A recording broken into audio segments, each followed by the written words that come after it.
आचरा से रहिया बहारी देवो, सोने डोलिया भेजी देवो ना।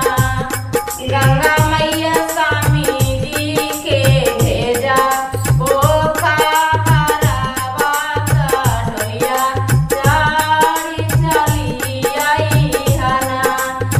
गंगा मैया स्वामी जी के भेजा बोखा हरावा का डोलिया चढ़ी चली आई हना।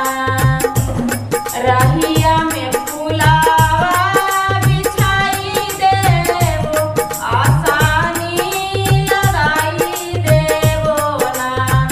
गंगा मैया सावा के भेजा बोखा हरावा का डोलिया चढ़ी चली आई हना। गंगा मैया बेटावा के भेजा बोखा हरावा का डोलिया चढ़ी चली आई हना। गंगा मैया ओड़ा हुल्ला फुलावा लाए वो गजला गुथाए वो ना। गंगा मैया दामादा के भेजा बोखा हरावा का डोलिया चढ़ी चली आई हना। फुलावा के गजला बनाए वो, ओढ़ाहुल के गजला गुथाए वो ना।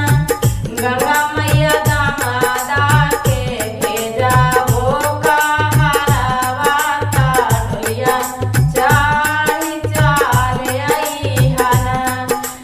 गंगा मैया दामादा के भेजा बोखा हरावा का डोलिया चढ़ी चली आई हना।